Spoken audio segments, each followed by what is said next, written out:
Chapter 61. Menghancurkan roh. Jiwa Yu Zitong terjebak di sudut ruangan, dan seperti lalat yang terperangkap di rumah tertutup, itu hanya bisa menabrak dinding secara acak. Setiap kali dia mengira bisa melarikan diri, cairan gelap akan memaksanya kembali ke sudutnya, menyebabkannya terus melemah.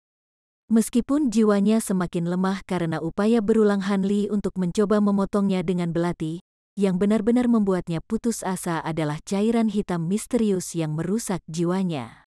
Sejak saat cairan hitam itu menyentuh jiwanya, Yu Zitong merasakan esensi hidupnya menetes, lemah dan tak berdaya.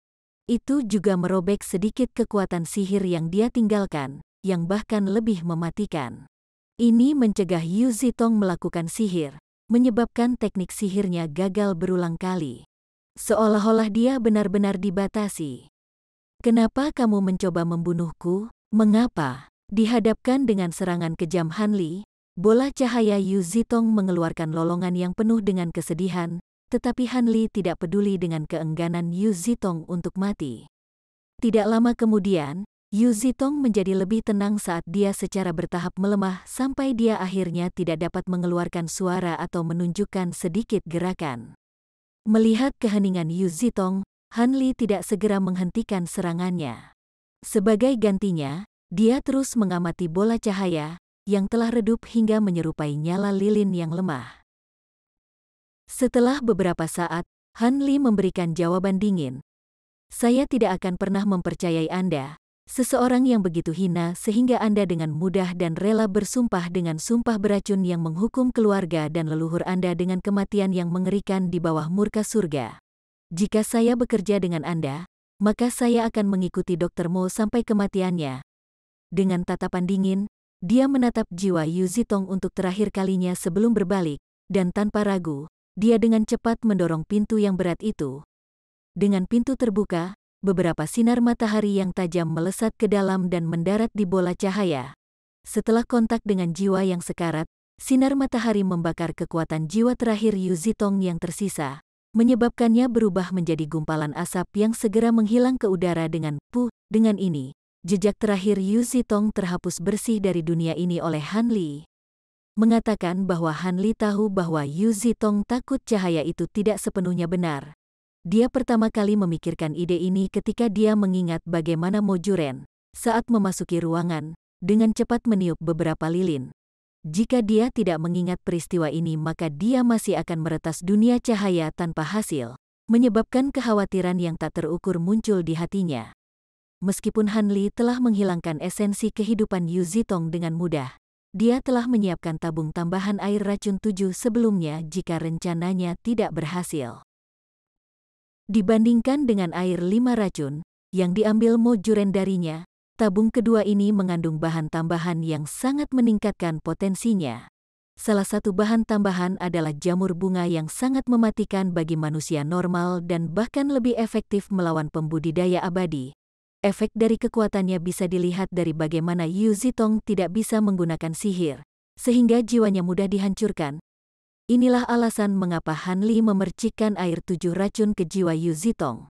Dari penelitiannya terhadap berbagai legenda, terlihat kecenderungan bahwa hantu, monster, setan, dan sejenisnya takut akan darah ayam, darah anjing hitam, dan cairan tubuh sejenis lainnya, sehingga dalam hal ini Han Li memperlakukan Yu Zitong sebagai hantu. Dengan menebak secara acak dan murni kebetulan Han Li berhasil membunuh Yu Zitong. Jika Yu Zitong tahu bahwa kematiannya berdasarkan spekulasi, dia akan mati lagi karena muntah. Han Li tidak jelas tentang semua efek dari 7 racun airnya tetapi dia yakin bahwa ketika dia membuka pintu, Yu Zitong akan mati tanpa gagal, dan hanya dengan fakta ini meyakinkannya bahwa dia bertindak tanpa ampun dan kejam.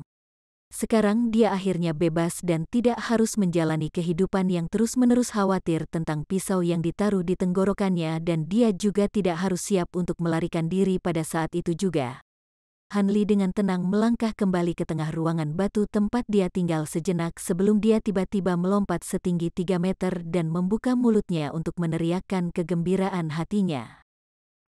Setelah dia selesai melepaskan emosinya yang terpendam, dia akhirnya kembali ke sifat kekanak-kanakan dari seorang anak berusia 16 tahun. Aku akhirnya bebas, aku akhirnya bebas, aku. Suara Han Li tiba-tiba terpotong hampir seolah-olah pisau dengan cepat turun ke arahnya ketika dia melihat pria raksasa itu berdiri di ambang pintu ke kamar batu. Itu adalah pria raksasa yang disebut Mo Juren sebagai budak besi.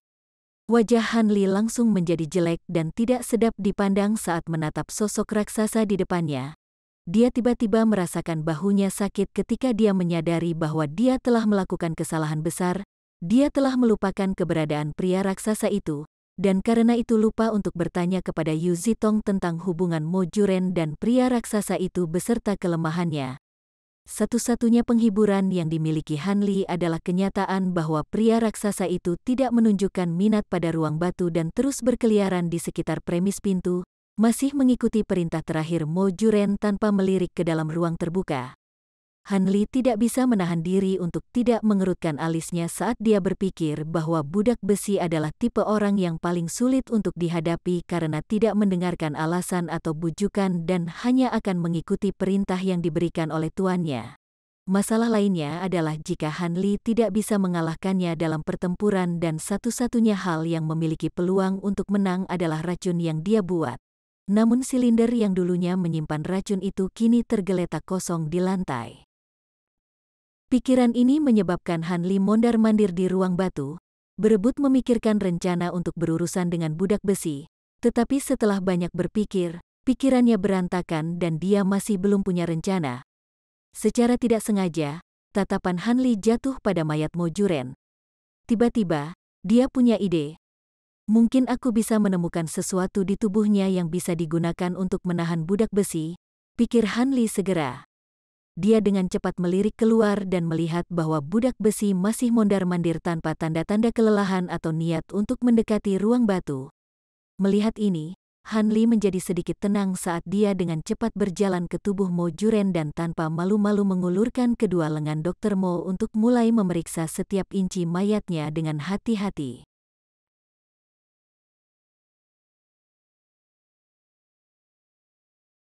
Chapter 62. Kesepakatan. Han Li menghapus semua jenis keanehan satu persatu dari tubuh Mo Juren. Beberapa adalah barang yang dia kenali sementara yang lain asing baginya. Dia mengurutkan benda-benda ini dalam dua tumpukan yang dia letakkan di sebelahnya. Saat memilah semua benda, Han Li memiliki banyak kejutan, menyebabkan dia berseru beberapa kali. Jumlah barang yang dibawa Mo Juren sendiri tidak sedikit. Bahkan ada yang berbahaya dan mengancam nyawa. Sebuah tabung dari beberapa racun misterius, sekantong pasir dicelupkan ke dalam racun ular yang mematikan. 10 atau lebih bumerang yang sangat tajam.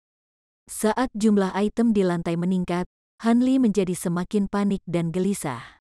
Dia menyadari betapa beruntungnya dia ketika bertarung melawan Mo Juren. Jika yang lain tidak ingin menangkapnya hidup-hidup, Han Li kemungkinan besar akan mati. Setelah menyeka keringat dingin dari wajahnya, Han Li tertawa mengejek dirinya sendiri. Saya, orang yang hidup, takut pada harta orang mati. Setelah mengeluarkan semua item dari tubuh Mo Juren, dia mulai dengan hati-hati menyaring semua item yang terlihat mencurigakan. Botol kecil ini sangat berbau busuk. Tapi itu pasti semacam penawar racun, jadi seharusnya tidak apa-apa. Senjata yang tampak aneh ini terlihat sangat mirip dengan roda, dan meskipun aku tidak tahu untuk apa itu digunakan, itu seharusnya tidak terkait dengan budak besi, jadi pertama-tama aku akan meletakkannya di samping. Adapun tas bumbu ini, Han Li terus mengutak-atik dan memeriksa setiap item sambil berbicara keras-keras pada dirinya sendiri, membuatnya tampak seperti sedang bersemangat ketika tiba-tiba dia mendapati dirinya sedang memegang tas kecil. Di tangannya ada kantong rempah-rempah yang tampak normal yang, dalam keadaan normal, tidak akan menarik perhatian orang lain. Namun, Han Li tahu bahwa karena itu ada di tubuh Mo Juren, itu tidak akan menjadi apa-apa selain sederhana. Han Li menimbang kantong rempah-rempah kecil di tangannya dengan harapan mendapatkan wawasan tentang isinya. Tetapi dia hanya memperhatikan bahwa tas itu sangat ringan dan tidak mungkin memuat sesuatu yang berat. Setelah menimbangnya untuk kedua kalinya, dia merasa bahwa mungkin ada benda seperti kertas atau sesuatu yang serupa yang tersembunyi di dalam tas kecil itu. Han Li mempersiapkan dirinya secara mental sebelum membuka tas, dan seperti yang dia duga, dia melihat beberapa lembar kertas terselip di dalamnya. Dia melirik kertas itu dan memperhatikan bahwa itu ditulis dalam tulisan tangan Mo Juren, yang menyebabkan perasaan berat membebani hatinya. Setelah membaca sekilas kertas itu, dia melakukan pengambilan ganda saat dia membaca kembali catatan itu dan menyadari bahwa itu adalah kehendak pribadi Mo Juren. Han Li merasa bingung, dan karena keingintahuannya, dia dengan hati-hati membaca isi beberapa lembar kertas. Setelah selesai membaca, Han Li mengangkat kepalanya dan menatap lama sebelum menghela nafas berat. Mengerutkan alisnya, dia merasakan beban yang sangat berat turun di atas hatinya. Dengan tangan tergenggam di belakang kepalanya, dia tampak seperti orang tua saat dia mondar-mandir tanpa tujuan. Dia pertama akan berjalan 2 langkah kemudian berhenti dan merenungkan sesuatu. Setelah menyadari bahwa dia tidak dapat sepenuhnya memahami pikirannya, dia akan terus melangkah beberapa langkah sebelum berhenti sekali lagi untuk berpikir. Sama seperti ini, Han Li terus mondar-mandir, menirukan keledai yang berputar-putar di sekitar tubuh Mo Juren.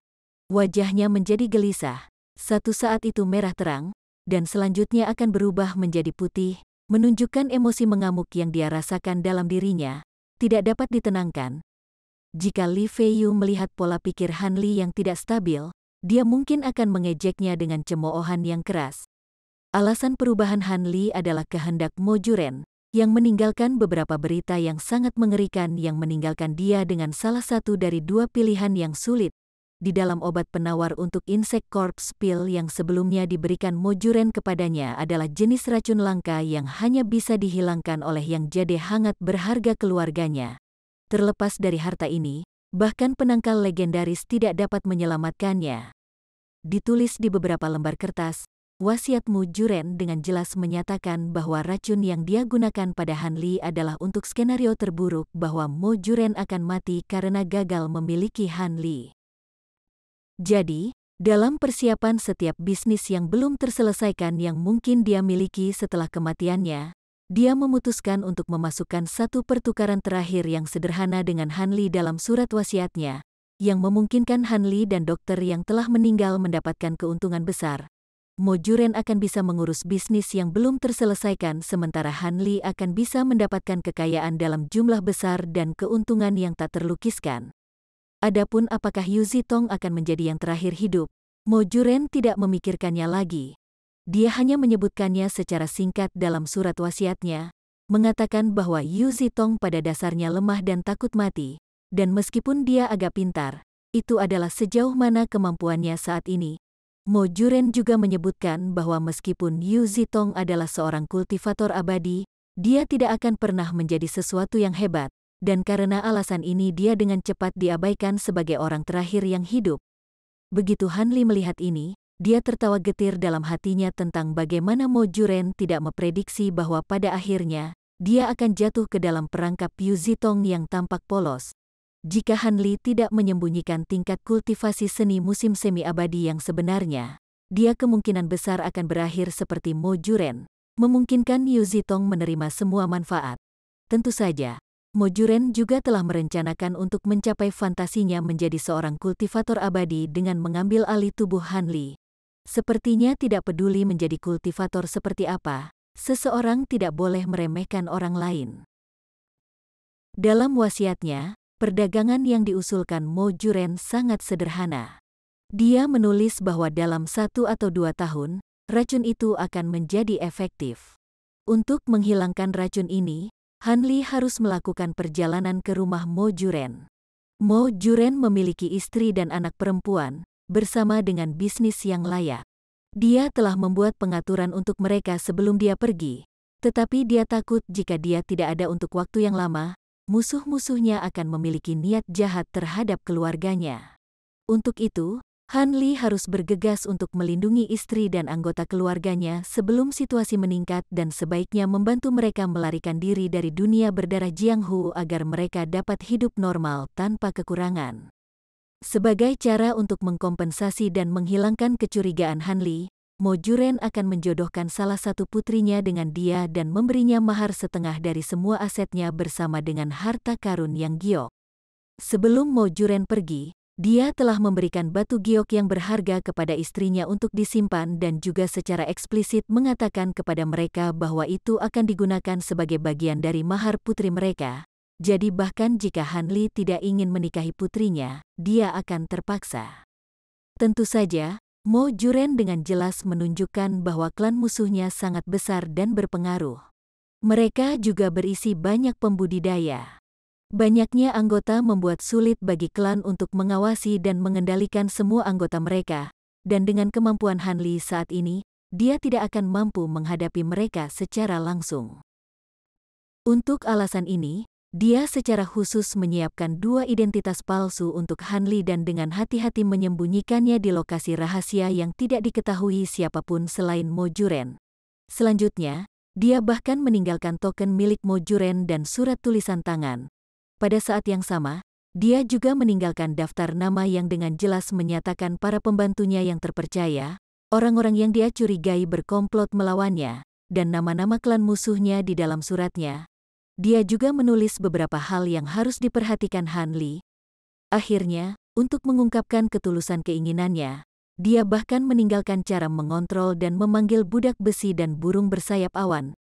Yang menarik perhatian Han Li adalah bagaimana Mo Juren samar-samar menunjukkan fakta bahwa budak besi sebenarnya adalah mayat tanpa jiwa yang jiwanya telah memasuki siklus reinkarnasi, seolah-olah untuk membuatnya tidak merasa tidak enak badan. Kata-kata ini menyebabkan Han Li bingung. Apakah dia benar-benar tampak seperti orang yang terlalu emosional? Namun, bahkan tanpa menyebutkan racun di dalam tubuhnya, ketika Han Li dihadapkan dengan kekayaan yang begitu besar, dia merasa agak tergoda. Han Li selalu peka terhadap uang dan karena itu sangat tertarik dengan lamaran Mo Juren. Adapun pertunangan dengan putri Mo Juren, Han Li merasakan perasaan aneh di dalam dirinya. Dia berada di sekitar usia ketika dia akan mengalami rangkaian pemikiran romantis pertamanya. Lebih jauh, dia tahu dari penampilan asli Mo Juren bahwa putrinya tidak bisa apa-apa selain cantik. Namun risiko yang dihadapinya bukanlah masalah kecil. Jika dia tidak hati-hati, dia mungkin harus membayar dengan nyawanya. Musuh Mo Juren bukanlah karakter sederhana. Mo Juren telah dengan hati-hati menyusun rencana kedap air untuk mengurus setiap bisnis yang belum terselesaikan, menggunakan kesempatan untuk memulai hidup baru yang dipenuhi dengan wanita cantik dan kekayaan besar sebagai insentif kolektif untuk mengikat Han Li dengan keluarga Mo Juren, secara efektif memadukan keamanan dan bahaya bersama dengan memaksa Han Li menelan pil racun yang dibungkus madu ini.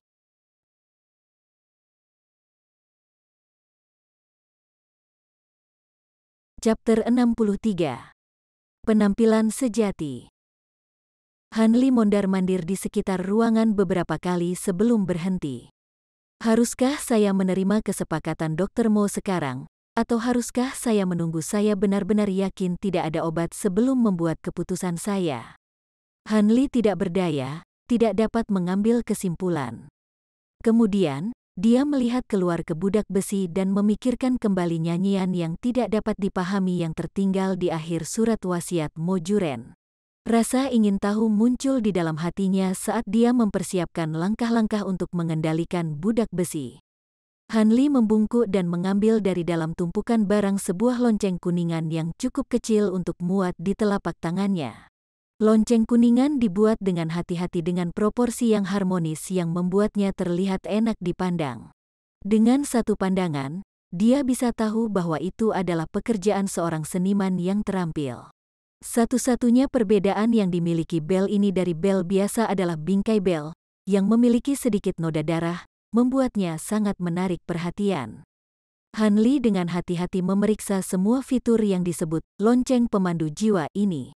Dari permukaannya, dia tidak bisa melihat apa yang istimewa darinya, tapi dengan mengikuti instruksi Mo Juren, dia bisa mengendalikan Iron Slave yang menakutkan.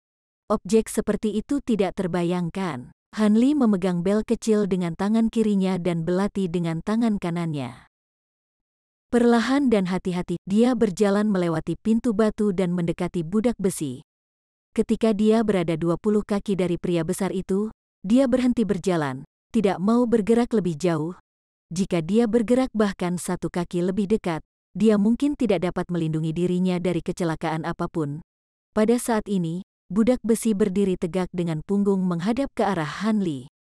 Sial, suara renyah dan jernih terdengar dari bel setelah Han Li menggunakan belatinya untuk memukul bel tembaga dengan lembut. Han Li mengerutkan alisnya sebentar. Suaranya sama dengan jam normal. Jadi bagaimana mungkin itu bisa mengendalikan budak besi? Hatinya sedikit goyah. Tubuhnya menyusut sedikit saat dia mempersiapkan diri untuk berlari kembali ke ruang batu pada tanda-tanda pertama kegagalan. Mendengar bunyi bel, bahu Iron Slave bergetar hampir tanpa terasa. Melihat reaksi ini, Han Li merasa senang, dan dia dengan cepat terus membunyikan bel.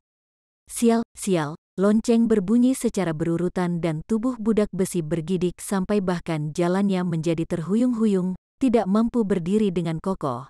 Menyebabkan dia akhirnya jatuh tertelungkup di tanah, tidak sadarkan diri. Tubuh budak besi yang sangat besar, saat menabrak tanah, menimbulkan debu dalam jumlah besar yang menyebabkan Han Li yang tidak siap bersin berturut-turut, membuatnya terlihat babak belur dan kotor. Tapi saat ini, Han Li tidak terlalu peduli dengan penampilannya. Dia dengan cepat menerkam budak besi dan mengulurkan tangannya untuk merobek jubahnya, memperlihatkan wajah bengkak yang mengejutkan dan benar-benar membuat Han Li ngeri. Han Li dengan paksa menahan perasaan tidak nyaman di dalam hatinya, tidak mau terus memeriksa budak besi lagi. Menggunakan belatinya untuk dengan ringan memotong pergelangan tangannya sendiri, Han Li membiarkan sebagian darahnya mengalir keluar tanpa halangan, menetes ke wajah budak besi sampai wajahnya benar-benar berlumuran darah sebelum Han Li menemukan potongan pakaian bersih untuk diikatkan di sekelilingnya. Pergelangan tangan untuk mencegah perdarahan lebih lanjut. Kemudian dia dengan tenang berdiri di samping untuk melihat reaksi budak besi. Kemudian, anehnya, semua darah di wajah Iron Slave perlahan-lahan meresap ke dalam kulitnya tanpa setetes pun tertinggal, menyebabkan Han Li, yang mengawasi ke samping, tercengang hingga dia tidak menyadari fakta itu, bahwa dia memberikan terlalu banyak tekanan pada lukanya, menyebabkan darah segar merembes keluar dari bawah kain. Setelah darahnya benar-benar terserap, Iron Slave membuka kedua matanya dan perlahan bangkit. Dia tampak tidak mampu berbicara, kedua matanya tampak tak bernyawa, tanpa jejak emosi. Tetapi ketika budak besi menoleh untuk melihat Han Li dan mata mereka melakukan kontak, Han Li mendengar suara "Weng" di dalam pikirannya. Perasaan asing yang asing namun akrab muncul di dalam hati Han Li, hampir seolah-olah sesuatu yang asing tiba-tiba muncul di dalam hatinya. Perasaan ini seperti hewan peliharaan yang dibesarkannya secara pribadi, terus-menerus berputar di sekitar Han Li, merindukan namanya dipanggil. Han Li terkejut tetapi segera tenang karena dia melihat wajah budak besi yang dulu kaku dan datar sekarang dipenuhi dengan kepatuhan penuh. Melihat ini memberi Han Li perasaan bahwa dia mampu mengendalikan nasib budak besi. Itu adalah perasaan yang menarik dan baru. Han Li menekan keterkejutannya yang menyenangkan dan dengan tenang memberi perintah pada pria besar itu untuk menguji batas kemampuannya. Pergi dan sobek dinding batu itu untukku. Tanpa mengucapkan sepatah kata pun, budak besi berjalan ke pintu batu dengan beberapa langkah besar, mengangkat kedua tinjunya di atas kepalanya seperti palu besar, dan dengan 3 hingga 5 pukulan menghancurkan pintu itu. Secepat angin, dia kembali ke sisi Han Li, menunggu perintah selanjutnya. Han Li, yang telah tertunduk membaca wasiat Mo Juren, tidak bisa menahan diri lagi dan tersenyum lebar dari telinga ke telinga. Dengan pembantu yang kuat ini yang selalu menunggu perintah, apakah akan ada bahaya normal di masa depan yang bisa melukainya? Han Li sedang memikirkan masa depannya yang indah sementara dia dengan sungguh-sungguh mengukur pria raksasa itu dari ujung kepala sampai ujung kaki. Semakin dia melihat pria raksasa itu, semakin dia merasa bahagia. Pandangannya yang semula jelek tentang pria itu sekarang tampak lebih enak dipandang, bahkan menyerupai wajah yang dikenal Han Li. Wajah yang familiar, Han Li ketakutan sekaligus terkejut dengan kesadarannya sendiri. Bagaimana dia bisa berpikir bahwa wajah jelek ini tampak familiar ketika pertama kali melihatnya? Dihadapkan dengan pertanyaan-pertanyaan ini, Han Li mulai menyelidiki dengan cermat hidung dan mata pria raksasa itu dalam upaya untuk menemukan jawabannya. Perlahan-lahan, dia menemukan bahwa jika dia mengambil wajah manusia raksasa yang membengkak dan mengecilkannya ke ukuran aslinya, wajah ini tidak akan dianggap jelek untuk dilihat. Faktanya, Wajah Iron Slave bahkan akan terlihat jujur dan lugas, memberi Han Li pemandangan yang dia kenal baik dan mengerikan. Wajah Han Li menjadi pucat. Setelah setengah hari hening, dia mengulurkan kedua tangannya untuk menyentuh wajah pria raksasa itu dengan lembut. "Kakak Zhang, apakah itu benar-benar kamu?" Kata-katanya terdengar murung membuatnya tampak tenang. Wajah yang dia kumpulkan sangat mirip dengan wajah teman baiknya, Zhang Tai. Memikirkan kembali kata-kata terakhir Dr. Mo yang tak terlukiskan, Han Li benar-benar yakin bahwa pria raksasa itu dan Zhang Tai entah bagaimana memiliki hubungan dekat. Apakah itu benar-benar seperti yang dijelaskan dalam surat itu? Jika manusia raksasa dibuat dari tubuh kosong Zhang Tai, maka jiwanya sudah lama hilang. Tapi bagaimana tubuhnya menjadi begitu besar dan menakutkan?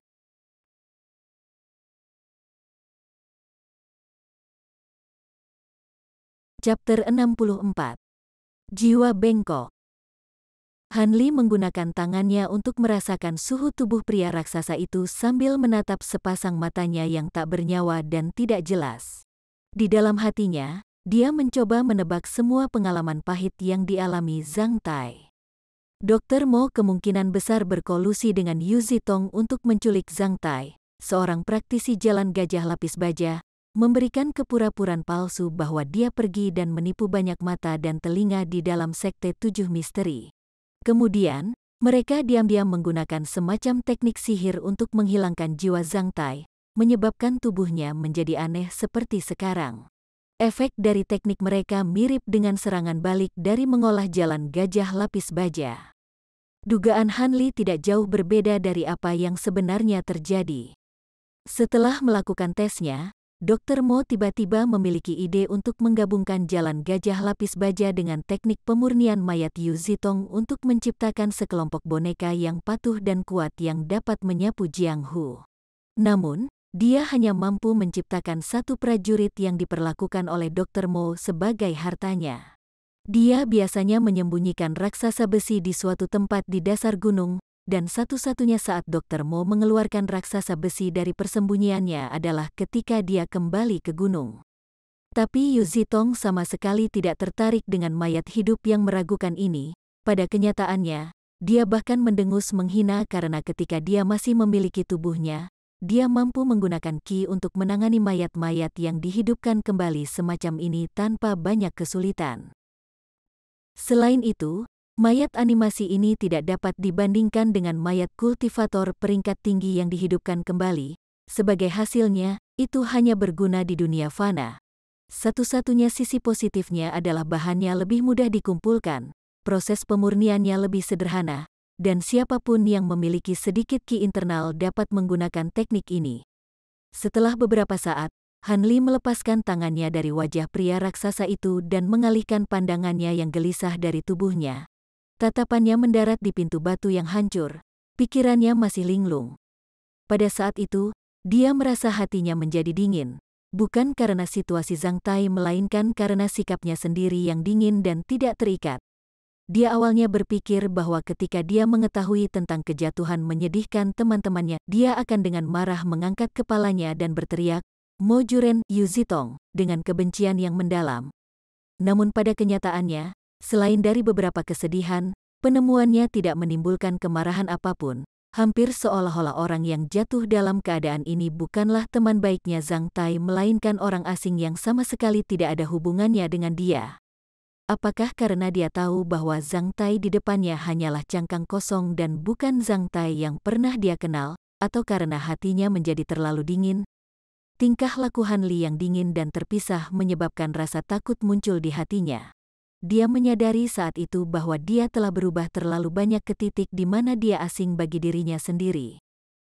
Han Li akhirnya terbangun dari pingsannya dan menatap pria raksasa itu dengan mata penuh gejolak, tidak yakin bagaimana memanggil dia. Memikirkan apa yang dikatakan Dr. Mo tentang jiwa yang hilang dan mayat yang berjalan, Han Li menatap dengan mata sedih dan dengan lembut berkata, "Saudara Zhang, saya membayangkan Anda telah pindah ke kehidupan berikutnya, jadi Anda tidak perlu tubuhmu. Tolong izinkan adikmu untuk menggunakannya. Saya pasti akan berhati-hati, dan saya harap Anda tidak akan menyalahkan saya atas tindakan saya." Setelah mengucapkan beberapa patah kata dan menemukan kedamaian, Han Li menghadap pria raksasa itu dan berkata, "Karena Anda adalah tubuh yang ditinggalkan Brother Zhang dan tidak memiliki jiwa mandiri, saya akan memanggil Anda jiwa bengkok. Saya harap Anda dapat memberi saya bantuan di masa depan." Mempelajari kata-kata Han Li, pria raksasa itu berdiri di sana dengan bodoh tanpa bergerak, dan selain terlihat jinak dan patuh, tidak ada tanda-tanda reaksi. Sepertinya dia benar-benar tidak memiliki kesadaran dan hanya bisa diperintahkan untuk bertindak. Aku tidak percaya aku mengucapkan kata-kata ini kepada tubuh yang bahkan tidak bisa berpikir sendiri. Ini sangat konyol. Han Li dengan mengejek dia menggelengkan kepalanya dan dengan ringan berjalan di dalam ruang batu. Jiwa bengkok, teruskan. Setelah Han Li pulih dari keadaan tertunduknya, ekspresinya kembali normal seolah-olah dia tidak pernah sedih sama sekali. Kebenaran memang mencerminkan tebakannya. Dia menjadi sangat dingin dan rasional, tidak dapat dengan mudah diganggu oleh emosinya sendiri. Han Li, yang akan melangkah ke jalur kultivasi, tidak yakin apakah perubahan yang luar biasa ini akan menjadi sumber bencana besar atau keberuntungan besar.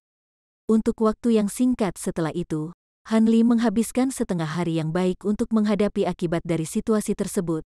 Dia tidak hanya harus mengubur mayat Dr. Mo di bawah beberapa pohon besar tetapi juga harus menghancurkan dan membuang semua barang yang ada di ruang batu. Dia bahkan memerintahkan jiwa bengkok untuk menghajar kamar batu, merobek semua yang ada di ruangan itu tanpa bisa dikenali. Hanya ketika dia tidak dapat mengatakan penampilan asli ruangan itu, dia bersedia berhenti dan beristirahat. Setelah kehancuran ini berakhir, hari sudah berganti malam, dan matahari sudah terbenam. Han Li berdiri di depan apa yang dulunya adalah ruang batu, sekarang menjadi tumpukan batu, merebut semuanya sekali dan memastikan tidak ada yang terlewatkan sebelum dia puas. Jiwa bengkok, ayo pergi, kami masih memiliki beberapa hal untuk diurus besok. Sayang sekali Anda tidak memiliki kesadaran dan tidak bisa membuka mulut untuk berbicara. Jika tidak, saya akan memiliki seseorang yang dapat saya diskusikan, yang akan membantu membuat semuanya berjalan lebih lancar. Di bawah iluminasi cahaya merah menyala dari matahari terbenam, Han Li menyeret bayangan yang ramping dan tinggi. Sambil berjalan, Han Li terus-menerus berbicara dengan pria raksasa itu, yang dia sebut sebagai jiwa bengkok. Akhirnya, dia menemukan teman yang bisa dia percayai tanpa takut dikeluhkan. Ekspresi jiwa bengkok dingin dan terpisah, membuatnya mirip dengan pemimpin geng tetangga. Setelah mengatur tempat persembunyian bagi jiwa bengkok, Han Li kembali ke kediamannya sendiri. Begitu berada di dalam rumahnya, dia bertingkah seperti orang yang sudah lama tidak kembali ke rumah, menyentuh dan menggosok kursi dan meja, melihat kemana-mana, dan berbicara pada dirinya sendiri. Ah, hari ini adalah hari yang sangat panjang, sepertinya hari ini lebih lama dari 10 tahun pertama hidupku. Meninggalkan semua kekhawatirannya, dia jatuh ke tempat tidurnya, menutupi kepalanya dengan bantal, dan mulai tertidur.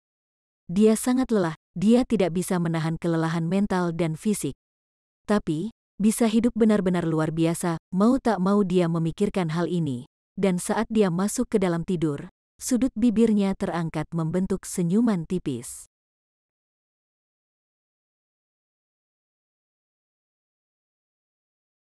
Chapter 65. Dewa Obat Han Li. Han Li berbaring bersandar di kursi yang sering diduduki Dr. Mo, dan di tangannya, dia memegang sebuah buku yang bertuliskan mantra seni musim semi abadi di sampul kulitnya. Isinya memang dari salah satu volume mantra seni musim semi abadi. Dia membacanya dengan penuh minat, asyik dengan isinya. Dr. Mo sering memegang buku ini di tangannya, membacanya berkali-kali tanpa merasa muak. Situasi abnormal ini membuat Han Li bingung. Tetapi hari ini, dia menemukan alasan di balik tindakan aneh Dr. Mo, yang membantunya memahami bahwa dokter tersebut tidak mencari beberapa metode untuk menjaga kesehatannya, melainkan dia berusaha sekuat tenaga untuk memahami mantra seni musim semi abadi. Dr. Mo tidak mau menyerah pada ketidakmampuannya sendiri untuk mengolah kekuatan sihir. Alih-alih menempatkan keyakinan penuhnya pada janji Yu Zitong tentang akar spiritual, Mo Juren terus bertahan dalam usahanya untuk memahami seni musim semi abadi. Han Li menemukan volume rahasia ini di kompartemen rahasia bersama dengan beberapa item lainnya. Buku itu tidak hanya berisi 6 lapisan pertama dari mantra yang telah dia kembangkan, tetapi juga 2 lapisan lain yang belum pernah dia lihat sebelumnya. Penemuan tak terduga ini menyebabkan Han Li merasa sangat bersemangat. Begitu Han Li tahu bahwa dia sedang mengolah teknik legendaris yang bisa memanggil angin dan memanggil hujan, rasa hausnya akan kultivasi tumbuh. Lagi pula, siapa yang tidak ingin menjadi dewa abadi? Ketika matahari tepat berada di tengah langit, sinar hangat menyinari melalui langit-langit yang luas dan mendarat di Han Li, yang sedang membaca dengan nyaman, menyebabkan dia menyipitkan matanya ke celah-celah tipis. Han Li sedikit mengangkat kepalanya untuk melihat ke langit-langit dan merasa bahwa itu sedikit menyilaukan. Dia dengan mudah menggunakan buku yang terbuka untuk menutupi wajahnya dan menghalangi cahaya matahari yang bersinar.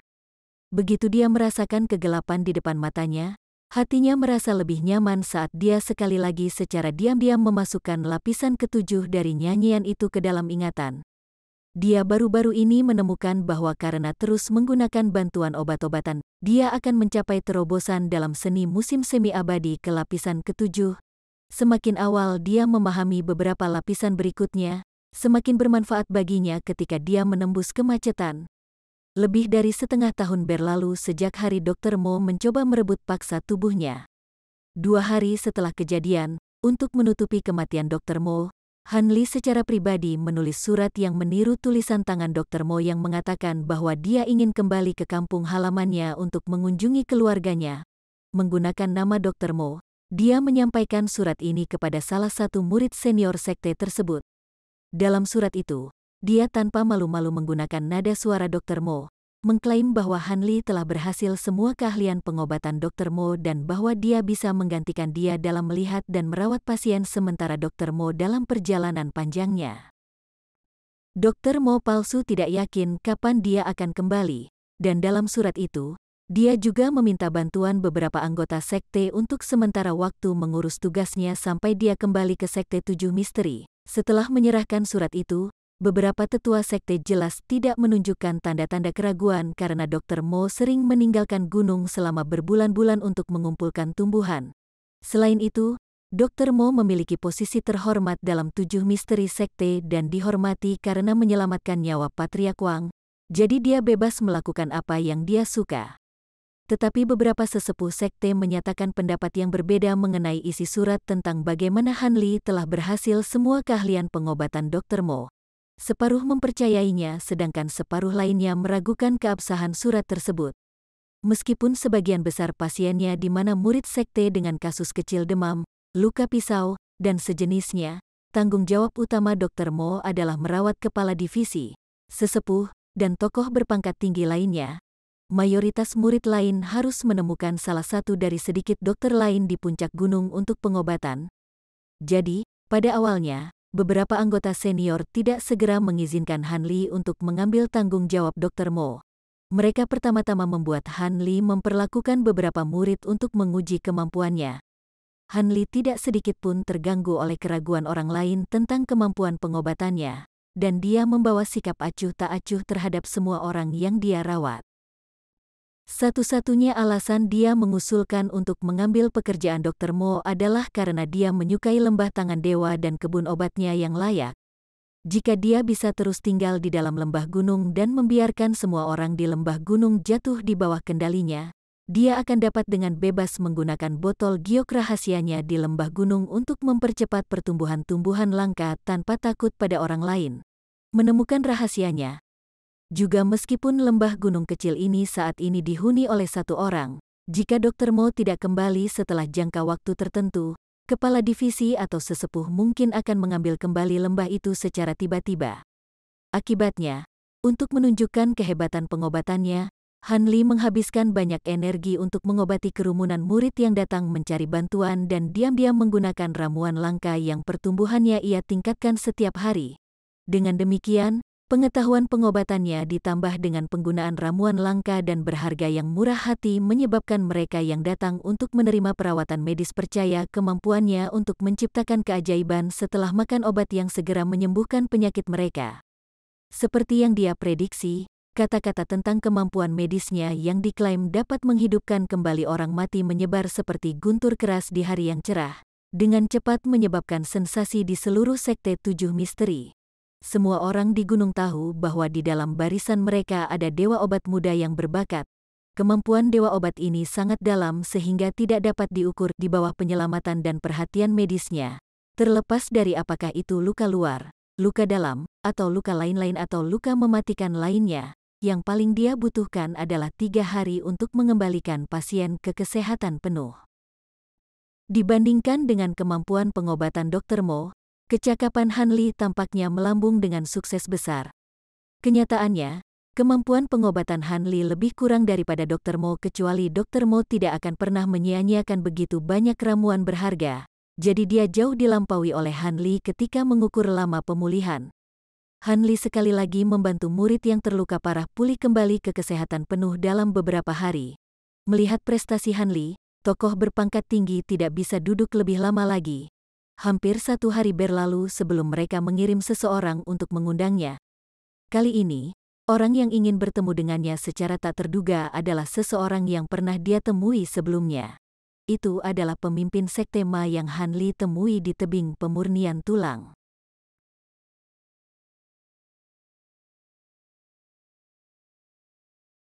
Chapter 66. Aturan eksentrik. Sikap murah hati pemimpin sekte Ma menjelaskan kepada Han Li bahwa selama kondisi apapun yang dia ajukan tidak berlebihan, sekte kemungkinan besar akan mewujudkannya. Dengan bantuan sekte, tujuannya yang diantisipasi dapat dengan mudah dicapai. Tetapi sekali lagi, perlakuan murah hati semacam ini tidak sering terlihat di seluruh sekte 7 misteri. Jelas bahwa para pemimpin sekte sepenuhnya menyadari pentingnya dewa obat yang sangat berbakat bagi para pembudidaya di Jianghu. Akibatnya, Han Li tidak menahan diri dan meminta agar lembah tangan dewa diserahkan untuk menjadi tempat tinggal pribadinya. Dia mengaku tidak ingin orang luar mengganggunya di lembah saat dia meneliti dan mempelajari seni penyembuhan. Kondisi ini bukanlah yang secara alami diterima oleh pemimpin sekte Ma. Pemimpin sekte mungkin ingin mengikat Han Li dan tiba-tiba mengambil inisiatif untuk menawarkan Han Li seorang pelayan muda dan cantik untuk melayani kebutuhan sehari-harinya. Han Li, tiba-tiba dihadapkan dengan chip tawar-menawar yang tak terduga ini, merasakan detak jantungnya semakin cepat, dan tepat ketika dia akan diam-diam setuju, dia menjadi tenang dan memikirkan semua rahasia yang dia sembunyikan. Merasa sedikit tertekan, Han Li menolak tawaran itu. Tindakan Han Li menyebabkan pemimpin sekte Ma menunjukkan kekaguman yang besar dan memandangnya dengan cara baru. Dia terus memuji Han Li, mengatakan bahwa pada usia yang begitu muda, Han Li cukup tampan dan jika pemimpin sekte Ma memiliki seorang putri, dia akan menikahinya dengan Han Li. Han Li tidak tahu apakah harus tertawa atau menangis mendengar kata-kata ini karena bukan karena dia menolak pesona feminin tetapi dia tidak mampu melakukannya saat ini. Dan seperti ini, seluruh lembah tangan dewa menjadi wilayah pribadi Han Li. Orang luar tidak diizinkan masuk dengan santai.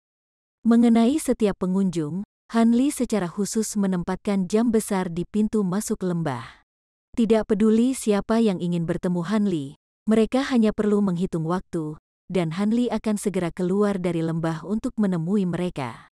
Aturan eksentrik ini ditulis dengan huruf tebal di sebelah jam. Bahkan beberapa anggota peringkat menengah ke atas tidak dapat menghindari aturan ini.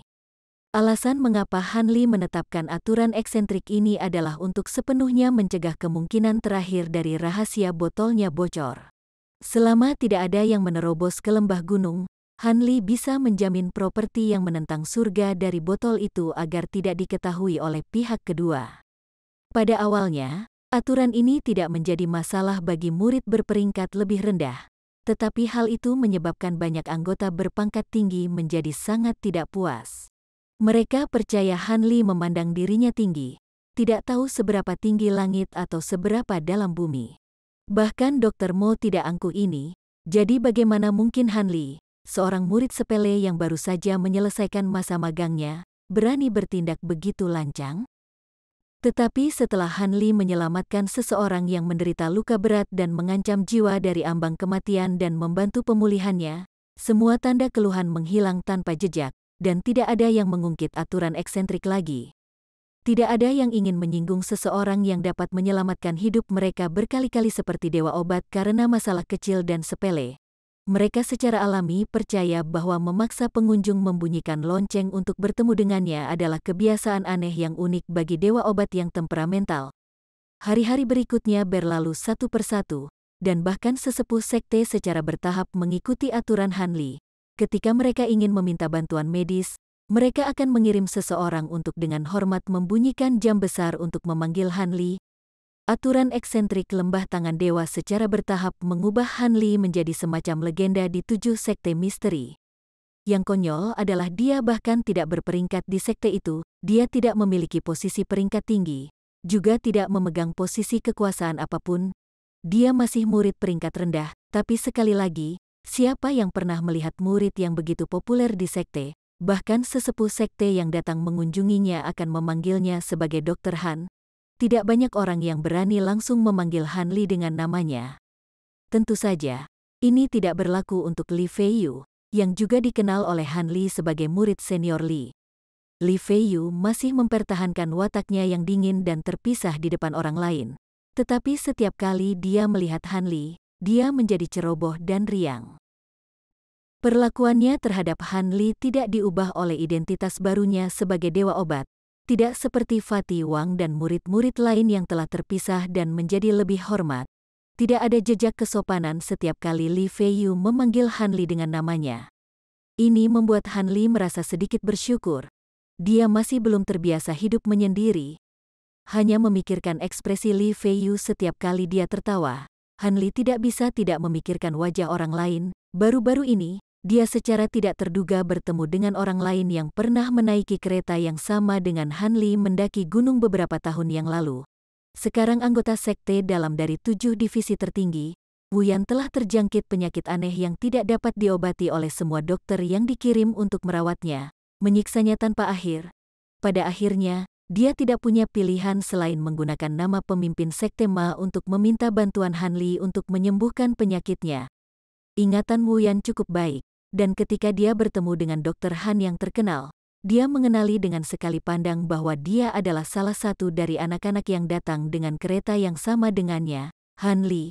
Wajahnya menunjukkan ekspresi terkejut yang masih segar dalam ingatan Han Li hingga hari ini. Tahun itu, sikap Wu Yan terhadap Han Li tidak terlalu baik, bahkan sedikit keji. Melihat penampilan canggung Wu Yan, Han Li benar-benar ingin tertawa. Biasanya, dia tidak akan mengobati penyakit Wu Yan karena sejarah bersama mereka. Tetapi agar tidak merusak reputasinya sebagai dewa obat, dia bahkan meningkatkan jumlah obat yang diresepkan sehingga Wu Yan akan pulih dari penyakitnya dalam 2 hari yang singkat. Namun, selama masa pemulihan, sejumlah besar obat yang diresepkan membuat Wu Yan semakin menderita. Ini adalah cara Han Li dengan ringan menegur pemuda yang sebelumnya pemarah. Han Li tidak semurah kelihatannya. Dia tidak akan melupakan satu dendam pun. Sama seperti ini, Han Li perlahan menggantikan posisi Dr. Mo di gunung dan bahkan dianggap satu tingkat di atas Dr. Mo.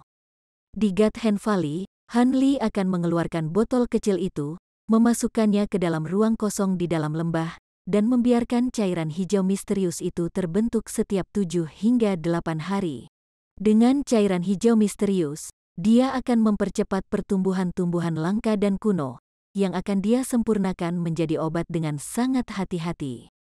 Hanya sebagian kecil dari ramuan ini digunakan pada mereka yang mengunjunginya untuk mencari bantuan medis. Sebagian besar ramuan diambil dan digunakan untuk penggunaan pribadi Han Li. Dia akan menggunakannya untuk mengolah dan memurnikan Yuan Qi dan untuk mendorong maju dalam budidaya seni musim semi abadi. Han Li dengan lembut menggeser tubuh di dalam kursi mendiang Dr. Mo untuk menemukan posisi yang lebih nyaman. Meskipun kursi yang dia duduki memang kursi berlengan Dr. Mo, tempat ini bukanlah rumah Dr. Mo melainkan kediaman Han Li. Dia telah mengambil semua barang yang dia pikir akan berguna dari rumah Dr. Mo dan, tanpa kesan sopan, mengklaimnya sebagai miliknya, memindahkannya ke kediamannya sendiri. Adapun posisi di mana Han Li duduk, bahkan jika seseorang melihat tindakannya yang tidak sopan, mereka tidak akan melakukan apa-apa karena di mata mereka, nilai Han Li saat ini jauh melebihi nilai Dr. Mo. Orang-orang ternyata sangat realistis dan praktis, kediaman Dr. Mo jauh lebih besar daripada kediaman Han Li, jadi pindah ke rumah yang lebih besar akan lebih cocok. Sayangnya, Han Li berpikir bahwa tinggal di sana agak aneh. Bagaimanapun, dia adalah penyebab utama kematian Dr. Mo. Dengan berani tinggal di rumah seseorang yang dia bunuh dengan tangannya sendiri akan menyebabkan hatinya menjadi berat dan dingin. Akibatnya, tinggal di kediamannya sendiri jauh lebih meyakinkan dan nyaman bagi Han Li. Namun, setiap kali dia memikirkan Dr. Mo, Han Li tentu saja tidak dapat melupakan fakta menyedihkan bahwa dia masih di bawah kendali orang mati. Dalam periode waktu setelah kematian Dr. Mo, dia dengan hati-hati memeriksa tubuhnya sendiri, baik secara internal maupun eksternal. Berkali-kali, dia masih tidak dapat memperbaiki benang yin qi dingin yang tersembunyi di dalam dantiannya. Han Li mencoba menggunakan bubuk roh murni dan metode penghilang racun terkenal lainnya, tetapi sayangnya tidak ada yang efektif.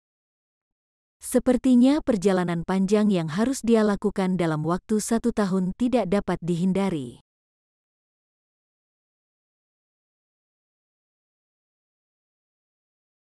Chapter 67. Teknik bola api. Han Li, yang telah duduk diam selama setengah hari, tiba-tiba mengangkat tangan kirinya dan meluruskan salah satu jarinya, membuatnya tampak sangat misterius. Tapi tidak lama kemudian, jarak setengah inci dari ujung jarinya yang tegak tiba-tiba berfluktuasi, dan beberapa percikan api kecil muncul. Ketika bunga api pertama kali muncul, mereka segera mengeluarkan suara zila saat mereka berputar dan berputar di udara untuk membentuk bola api merah seukuran buah kenari. Meskipun bola api ini tidak besar, panas terik memancar dari bola api kecil ini, menembus seluruh ruangan. Saat Han Li berbaring, wajahnya masih tertutup oleh bukunya. Dia tampak tertidur, jika bukan karena bola api kecil di ujung jarinya terus melepaskan zila. Zila, suara pembakaran suhu tinggi.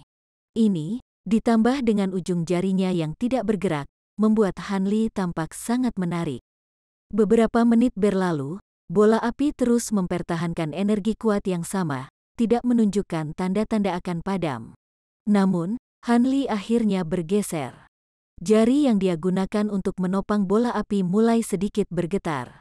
Gemetar dari jarinya tumbuh mempengaruhi pergelangan tangannya, lalu seluruh lengannya. Segera, bahkan seluruh tubuhnya mulai bergetar. Tiba-tiba, Han Li duduk di kursi berlengan, bahkan tidak menyadari bahwa buku itu telah jatuh dari wajahnya dan jatuh ke tanah. Kedua matanya menatap tak tergoyahkan ke bola api di ujung jarinya. Wajahnya merah karena menahan napas. Dari dahi hingga lehernya, kulitnya yang terbuka memperlihatkan banyak butiran kecil keringat, tampak seolah-olah dia baru saja selesai melakukan beberapa latihan intens yang membuat tubuhnya kepanasan. Setelah beberapa saat, bola api mulai bergoyang bersama goyangan intens Han Li. Nyala api yang mengambang akan menjadi besar dalam 1 saat, lalu kecil di saat berikutnya, tidak dapat mempertahankan keadaan konstan. Tidak lama kemudian, itu menjadi kecil sekali lagi. Nyala api menyusut menjadi percikan dan menghilang ke udara tipis.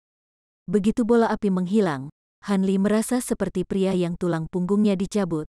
Bola apinya telah sangat menghabiskan energinya. Dengan sangat lelah, dia menyandarkan tubuhnya sekali lagi di kursi.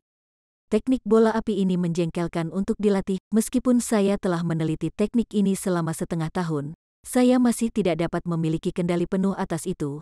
Yang paling bisa saya kelola adalah memperpanjang durasinya sedikit. Berbicara pada dirinya sendiri, Han Li menatap langit-langit. Ternyata beberapa halaman terakhir dari Eternal Spring Arts Book berisi beberapa teknik sihir. Pada pandangan pertama, terbukti bahwa ini adalah teknik tingkat pemula untuk pembudidaya yang baru saja memasuki sekte. Karena yang dia tahu hanyalah mantra seni musim semi abadi. Ini membuat Han Li merasa seperti dia mendapatkan harta karun, dan selama beberapa malam berturut-turut dia tidak bisa tidur karena kegembiraannya. Karena dia telah menyaksikan secara langsung Dr. Mo menggunakan beberapa teknik sihir, Tidak mengherankan jika dia akan sangat bersemangat. Han Li telah menemukan kekuatan Dr. Mo menakutkan, jadi dia melihat kumpulan teknik yang hebat dengan penuh minat. Sayangnya untuk Han Li, yang saat ini berada di puncak lapisan ke-6 mantra seni musim semi abadi, dia seperti seorang pengemis yang memegang mangkuk emas dan meminta sedekah. Karena dia tidak pernah diajari teknik sihir dasar apapun, dia tidak dapat melakukan mantra yang paling sederhana sekalipun. Tapi sekarang dia tiba-tiba menemukan beberapa mantra teknik. Bagaimana mungkin dia tidak senang? Halaman terakhir buku ini memiliki 5 teknik dan mantra masing-masing. Mereka adalah bola api, jimat kunci jiwa, penerbangan kekaisaran, telekinesis, dan mata surga. Bagi Han Li, semua teknik dan mantranya masih sangat kuno, dalam, dan sulit dipahami. Ini tidak mengherankan karena mantra terdiri dari kata-kata dan frase dari bahasa kuno. Meskipun dia telah membaca beberapa buku, dia memiliki pemahaman yang sangat dangkal tentang teks-teks kuno, sehingga dia tidak dapat segera memahami makna tertentu. Tak berdaya dan tanpa pilihan, Han Li akhirnya mulai mempelajari seni musim semi abadi seolah-olah hidupnya bergantung padanya, mengarahkan langsung ke tumpukan buku berbeda yang berhubungan dengan bahasa klasik lama. Dia dengan getir mempelajari arti mantra setiap siang dan malam, memeras otaknya beberapa puluh kali untuk setiap frasa dan setiap kata. Menolak untuk berhenti, Han Li bertekad untuk sepenuhnya memahami semua teknik yang tercantum dalam buku. Meskipun dia tidak pernah pergi ke sekolah atau akademi untuk mendapatkan pendidikan formal, dia mengerti bahwa membuat kesalahan saat mengolah energi yang sangat kuat akan lebih sulit untuk dihadapi daripada obsesi yang menyebalkan dan mungkin akan merenggut nyawanya yang kecil ini. Memikirkan kesejahteraan pribadinya sendiri, Han Li dipenuhi dengan gentar dan ketakutan, tidak berani bahkan sedikit ceroboh. Setelah 3 bulan penelitian intensif, Han Li akhirnya bisa mendapatkan tingkat penguasaan atas teori di balik mantra dan menerapkannya. Akibatnya, dia akhirnya mulai benar-benar berlatih teknik ini. Namun, metode belajar Han Li yang gila memberikan pukulan mental yang besar pada antusiasme dan staminanya. Dia awalnya berencana untuk mengandalkan kecerdasannya, yang ditingkatkan oleh seni musim semi abadi, dan berpikir bahwa mempelajari teknik sihir seharusnya tidak sulit, tetapi siapa yang tahu bahwa dia tiba-tiba akan menjadi bingung. Dia jelas tahu teori-teori di balik teknik, tetapi ketika tiba saatnya untuk menerapkannya ke dalam praktik, dia tidak akan pernah berhasil. Tidak peduli apa yang dia lakukan, dia tidak bisa melakukannya dengan benar. Dia tidak tahu apakah itu karena mantranya yang salah, dia salah membaca mantranya, atau kekuatan sihirnya tidak berada di tempat yang tepat. Tidak dapat menemukan alasannya, Han Li merasa sangat lamban. Han Li tidak tahu apa yang menyebabkan kegagalannya, tetapi jika itu adalah kekurangan kekuatan sihir, dia akan memakan 2 ramuan spiritual lagi dan masalahnya akan terpecahkan. Namun, ini adalah masalah yang tidak bisa dia tutupi. Han Li sampai pada kesimpulan bahwa bakat bawaannya untuk menampilkan seni surgawi tidak sehebat yang dia kira. Hanya setelah pelatihan pahit yang lama, dia akhirnya memperoleh sedikit keberhasilan dalam teknik bola api dan teknik mata surga. Adapun 3 teknik sihir lainnya, dia tidak berhasil, dia bahkan tidak dapat mencapai lapisan awal mereka. Dengan sangat cemas, dia hanya bisa berkonsentrasi pada teknik bola api dan teknik mata surga. Dia menaruh sedikit harapan pada 2 seni surgawi ini karena hanya merekalah yang bisa dia pahami. Di antaranya, kekuatan teknik bola api tidak mengecewakan Han Li. Pada kenyataannya, itu sangat melampaui harapan Han Li. Meskipun ukuran kecil teknik bola api, itu berisi suhu yang sangat tinggi yang tidak bisa diremehkan. Tidak ada yang tidak bisa dibakar oleh teknik bola api. Bahkan jika bola api menyentuh bilah yang terbuat dari baja temper, area yang disentuh bola api akan segera meleleh menjadi baja cair saat bersentuhan. Dihadapkan dengan kekuatan menakutkan yang tidak manusiawi ini, Han Li bahkan melemparkan bola api ke genangan air untuk mengujinya. Setelah kontak, reaksi genangan air mirip dengan minyak, dan langsung menyala alih-alih memadamkan bola api. Setelah benar-benar memahami kekuatan besar teknik bola api, Han Li akhirnya menyadari mengapa Yu Zitong memandang rendah manusia dengan sikap tinggi. Sekarang Han Li memikirkannya, seorang kultivator biasa-biasa saja yang mengetahui seni surgawi yang mirip dengan teknik bola api dapat dengan mudah membunuh para ahli di Jianghu. Jika itu adalah kultivator yang sedikit lebih kuat, maka dia dapat dengan mudah menyapu Jianghu, tak tertandingi di bawah langit. Perbedaan kekuatan terlalu besar. Tidak heran jika Yu Zitong memandang manusia normal seolah-olah mereka adalah serangga yang bisa dia hancurkan dengan kakinya.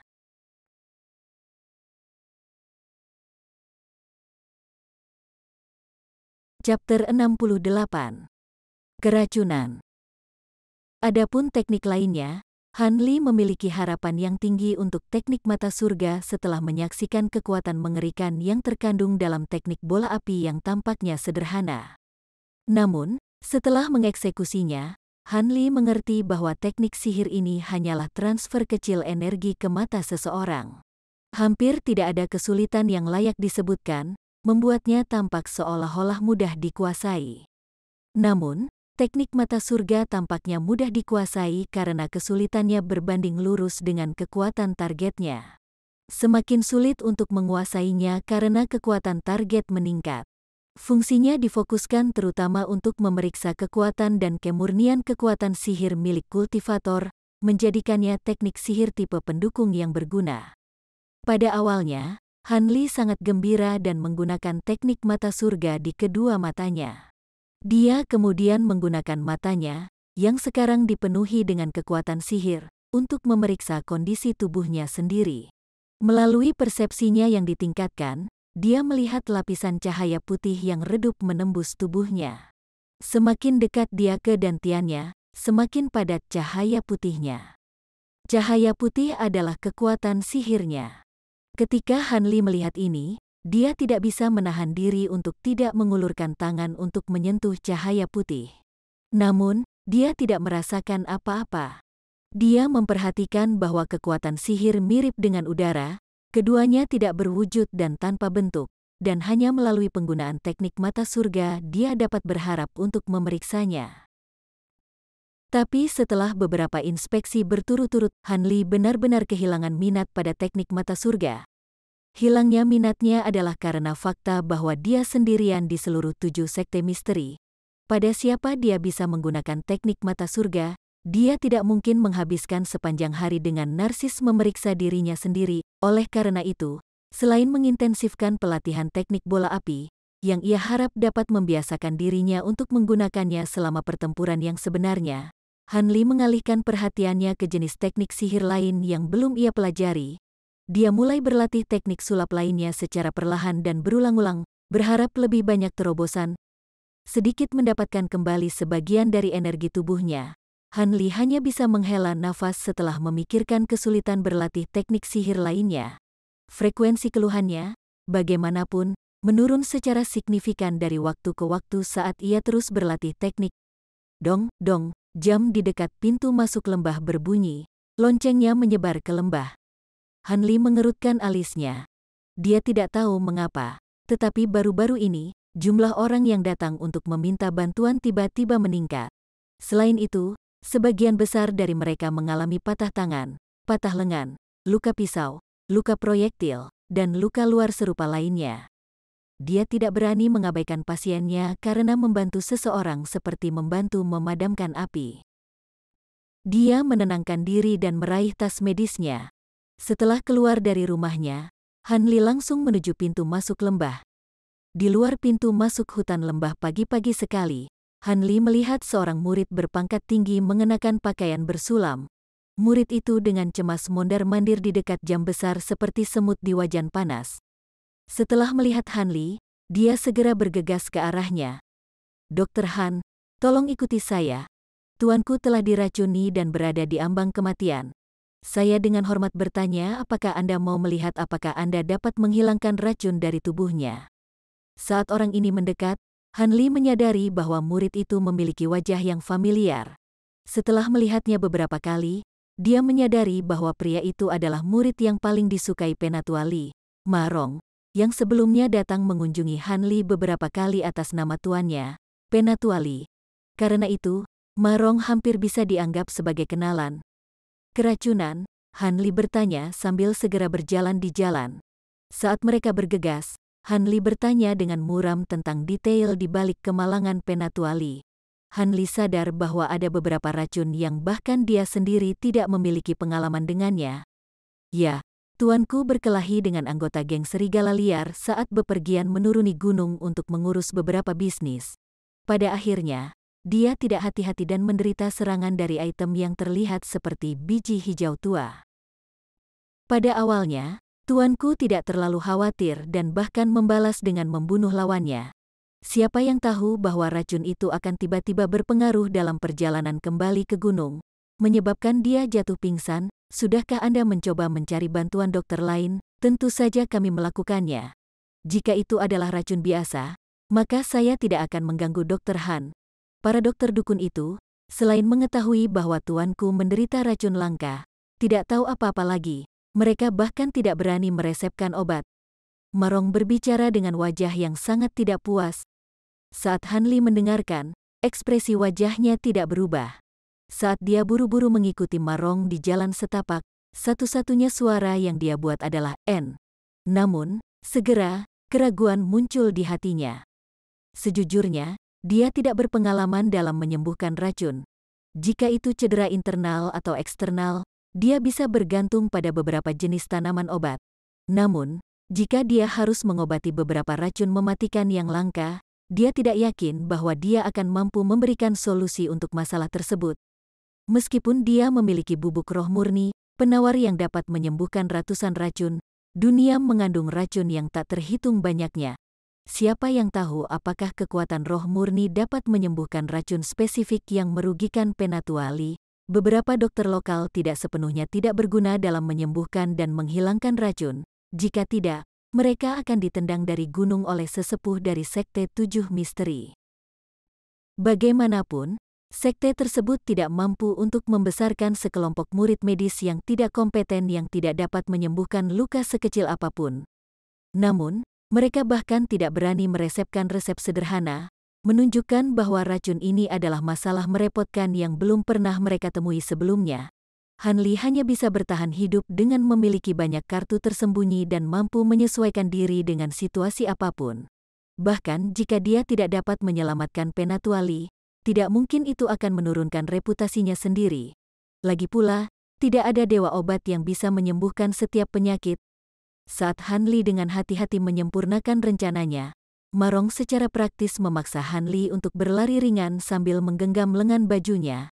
Dengan cara ini, keduanya bergegas menuju kediaman Elder Li. Melihatnya begitu energi, Han Li tahu bahwa hubungan guru-murid mereka cukup dalam. Han Li merasa sedikit sedih karena dia mengingat kembali hubungannya dengan Dr. Mo. Meskipun mereka adalah tuan dan murid dalam nama, hubungan mereka yang sebenarnya mirip dengan dua musuh. Andai saja hubungan mereka seharmonis seperti hubungan antara Marong dan tuannya. Di lubuk hatinya yang paling dalam, Han Li selalu menghormati Dr. Mo. Bagaimanapun, pengetahuan pengobatan dan seni musim semi abadi telah diberikan kepadanya oleh dokter yang telah meninggal. Tapi sayangnya, hal-hal tidak dimaksudkan untuk menjadi. Langit mendiktekan bahwa keduanya tidak akan dapat hidup di dunia yang sama, memaksa mereka bertarung dalam pertempuran intensif di mana Dr. Mo meninggal secara tidak sengaja oleh tangan Han Li sendiri. Memikirkan kenangan masa lalunya, Han Li hanya bisa menghela nafas. Setelah itu, Marong membawanya ke tempat Penatuali.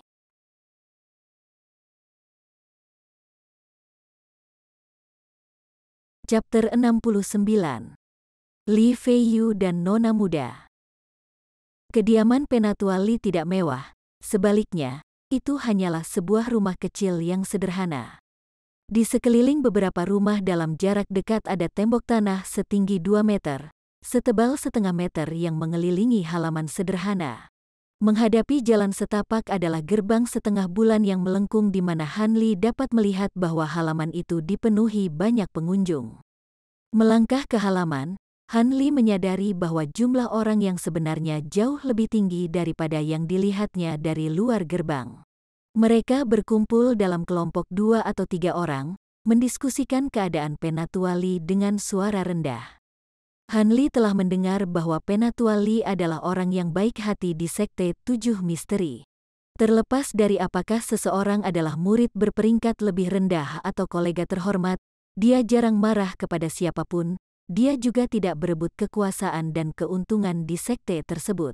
Akibatnya, banyak tokoh di sekte, baik yang penting maupun yang tidak penting, tidak memiliki apa-apa selain pujian untuk lelaki tua itu, menyebabkan popularitasnya menjadi sangat tinggi.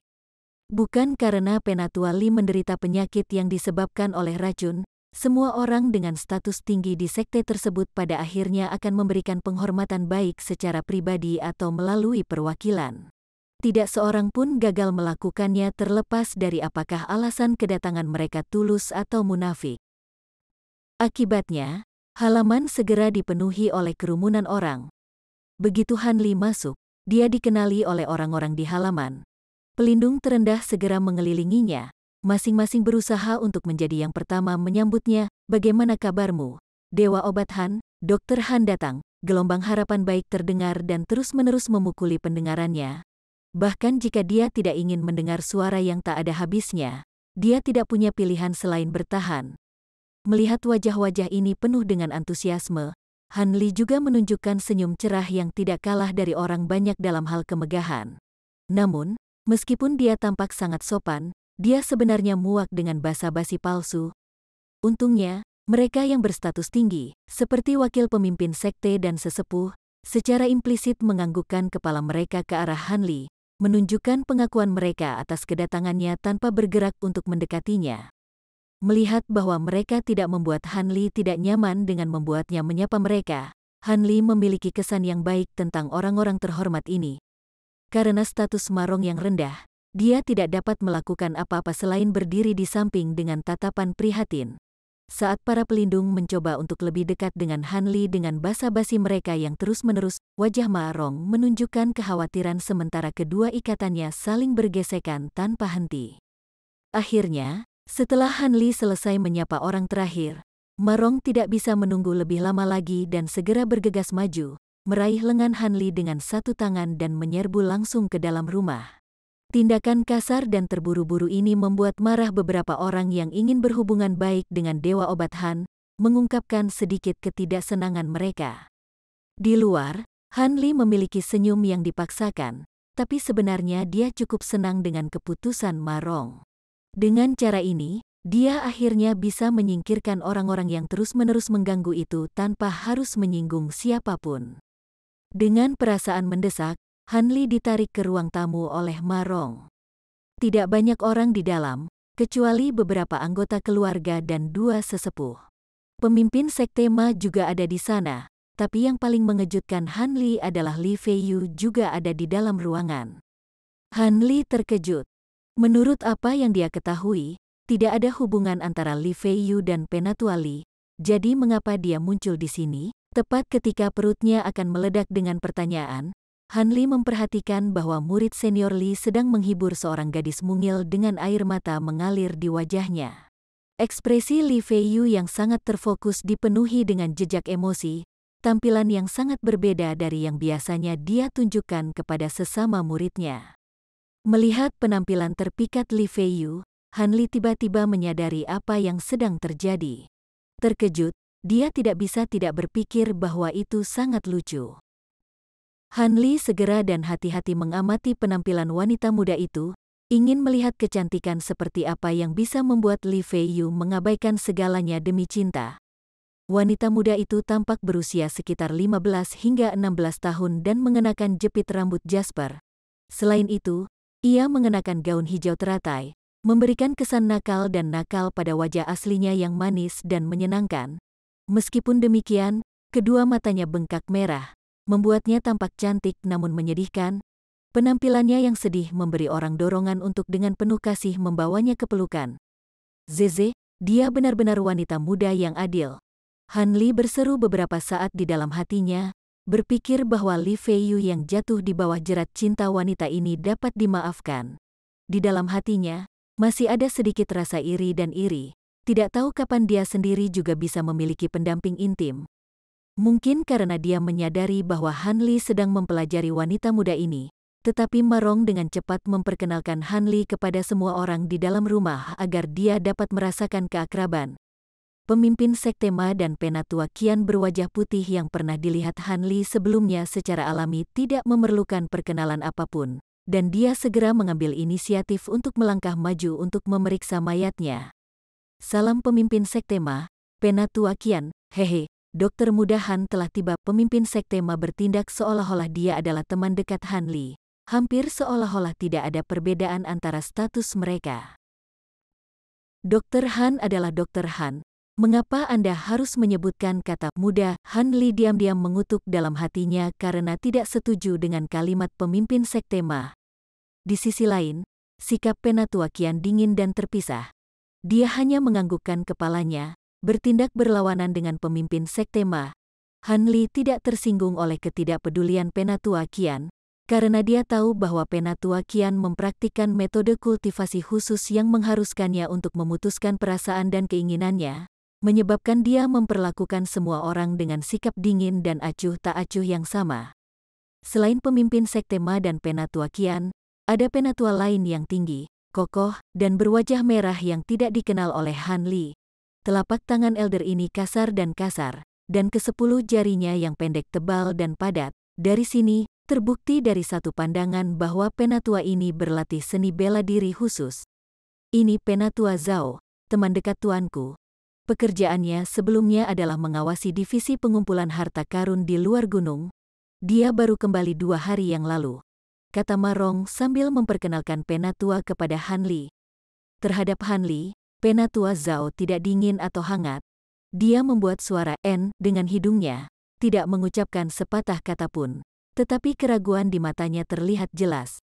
Dia jelas tidak mempercayai keterampilan Dewa Obat Han yang diundang karena usianya yang masih muda. Sejak Elder Zhao tampaknya tidak memiliki sikap yang baik terhadap dia, Han Li tentu tidak akan mengambil inisiatif untuk menjilat Elder Zhao. Mengikuti contoh Penatua Zhao, Han Li menggunakan nada datar untuk memberi hormat, lalu mencoba yang terbaik untuk menghindari orang lain.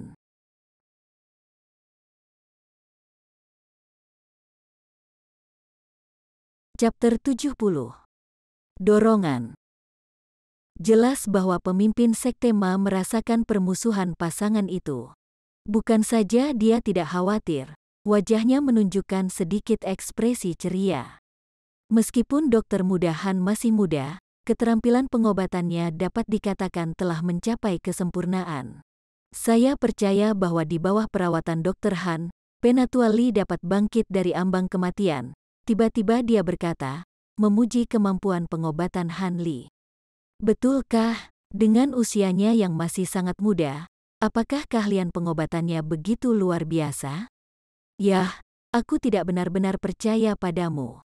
Jangan bilang bahwa pengetahuan pengobatannya bahkan lebih baik daripada pengetahuan pengobatan Dr. Mo. Setelah mendengar kata-kata ini, beberapa anggota keluarga menjadi bingung, tidak yakin apa yang harus dilakukan. Mereka tidak ingin menempatkan nasib Penatua Li di tangan Han Li.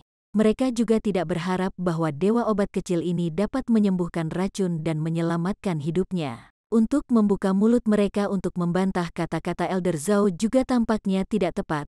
Pihak yang dimaksud adalah teman Penatua Li dan juga Penatua di Sekte 7 Misteri. Hei, Penatua Zhao tidak menyadari bahwa dokter kecil Han adalah murid kebanggaan Dr. Mo, dan keahlian pengobatannya sudah jauh melampaui Dr. Mo.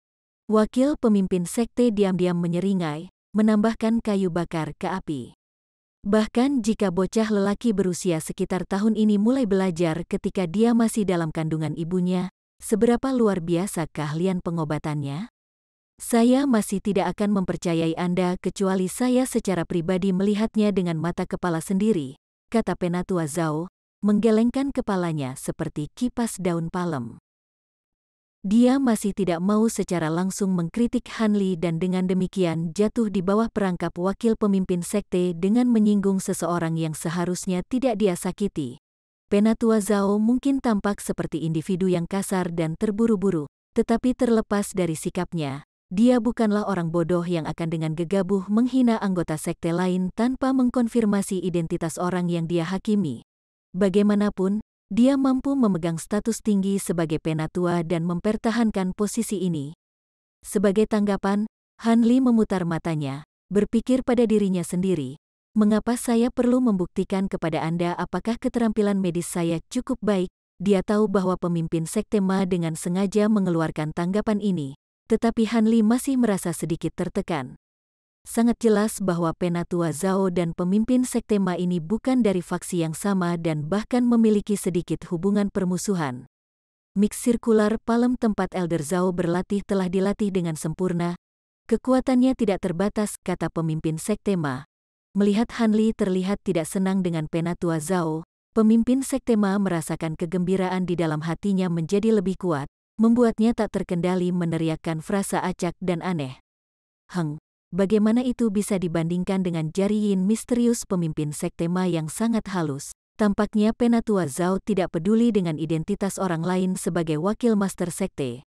Tanpa ekspresi dan tanpa jejak kesopanan, wakil master sekte Ma membalas dengan kalimatnya sendiri. Haha, Penatua Zhao telah salah memuji saya. Jelas sekali bahwa pemimpin sekte Ma adalah tipe orang yang menyembunyikan pisau di dalam senyuman mereka. Dia tidak terlalu mempermasalahkan nada sarkastik Elder Zhao, tersenyum saat dia dengan tenang menerima pujian palsu dari yang lain. Ini bukan pertama kalinya Penatua Zhao menghadapi situasi seperti ini. Dia juga tidak bisa berbuat apa-apa. Dia hanya bisa menutup mulutnya, tidak mau mengomel dengan lawannya yang berkulit tebal. Dia dalam hati merasa bahwa ada sesuatu yang tidak bisa dia pikirkan tentang kata-kata orang lain. Meskipun pemimpin sekte Ma tidak berada di faksi yang sama dengan Penatua Zhao, ini adalah pertama kalinya mereka mengungkapkan konflik eselon atas di depan begitu banyak junior. Tidak diketahui apakah ada trik yang terlibat. Saat dia mendengarkan dua pihak yang berlawanan saling bertukar kata-kata kasar, ekspresi Han Li tidak berubah sedikit pun saat dia berpura-pura tidak tahu dan tidak mengetahui segalanya. Tapi di dalam hatinya, dia tahu bahwa pemimpin sekte Ma sekali lagi mencoba memicu keretakan dalam hubungan antara Han Li dan Penatua Zhao. Pemimpin sekte Ma telah secara tidak langsung menyerang lawan-lawannya dengan kata-kata sejak dia bertemu Han Li, mencoba mengikat dewa obat yang sangat terampil ini ke dalam faksinya, sehingga memperluas pengaruhnya. Namun, Han Li bahkan tidak pernah mempertimbangkan untuk bergabung dengan perebutan kekuasaan internal Sekte Tujuh Misteri.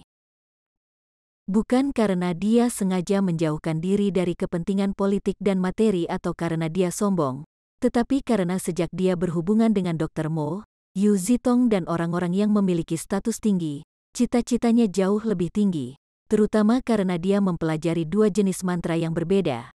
Dia sudah melihat perjuangan internal Tujuh Misteri Sekte dengan kepentingan minimal. Meskipun Han Li tidak lemah, dia tidak ingin menyinggung mereka yang berstatus lebih tinggi. Karena alasan inilah dia memilih untuk menghindari memberikan jawaban yang jelas, tidak menerima atau menolak undangan dari eselon atas.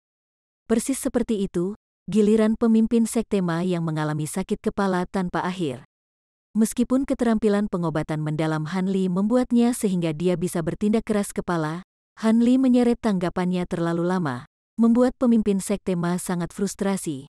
Sampai hari ini, Han Li masih menolak untuk bergabung dengan faksinya, juga tidak memberikan jawaban langsung.